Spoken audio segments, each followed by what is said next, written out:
All right, hello folks, welcome to 90.9 the quadratic. Looking to improve a few things on the video quality for the PC. So this one being done by my iPad. This is your chapter 4 quiz review answers right here. Going to go through this relatively quickly here. Take a look at 1 through 4. You're just simply adding or subtracting. Make sure to combine the like terms there.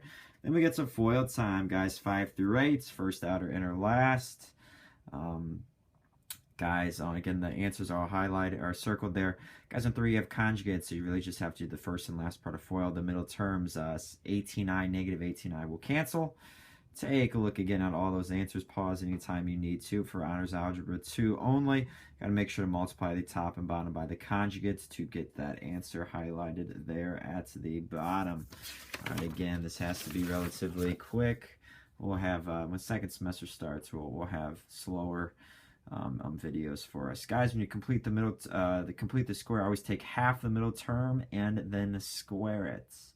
What goes in the parentheses is always half the middle term. So what you're going to do is going to give me like x squared plus 12x plus 36, like c equals 36 on 10. And then you're going to put it in its factored form. They're all squared. Guys, 14 through 16 should be very easy.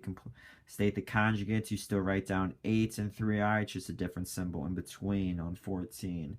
0 plus 9i is really 9i, so 0 minus 9i, or a negative 9i would be your answer for 16. Guys, on 17, b squared minus 4ac, what is on the inside of the square root, is your discriminant. If it's equal to 0, you have one real solution, like 17. If, like on 18, it's a negative 47, think you're going to have the square root of negative 47. That means i's coming out. You have two imaginary solutions.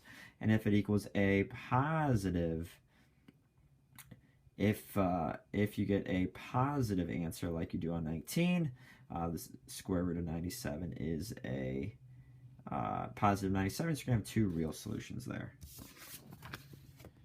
All right, take a look at 20 through 25 there. Factor each expression. So what multiplies 35 differs by 2, 7 and 5. Because the middle term is negative, so is the 7.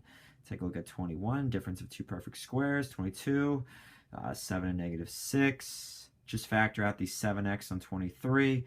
Negative 11, negative 7 on 24. Again, you have to use the AC method. 3 times negative 8 is negative 24. What multiplies 24 differs because it's negative 24 by 10. That's 12 and 2. The middle term is negative, so 12 is negative. Then factor by grouping there, folks. FOIL time on 26, first, outer, inner, last. Remember, the 2x times x is 2x squared.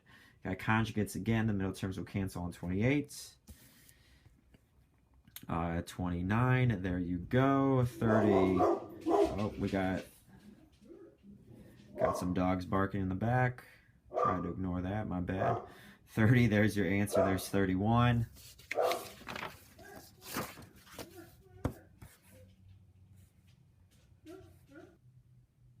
All right, folks, take a look at 32. Just move the 196 over.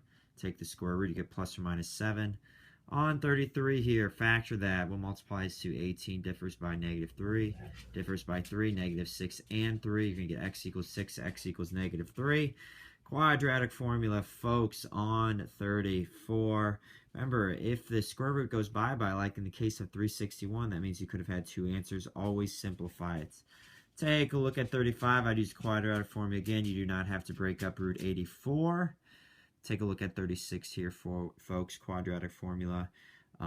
Root 17 is not going to break up. Again, pause this if you need to see the answers better. What multiplies 35 adds to 12? That is 7 and 5. You get your two answers right there. And the last row, quadratic formula for sure. Square root of 88 will not break up. That looks pretty good there.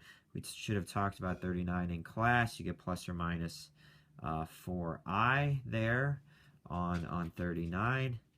And lastly, 40, it's looking a little bright on mine. You're going to get a square root of negative 19, which makes it I root 19. Folks, this is your quiz review. This is 90.9 the quadratic, signing out.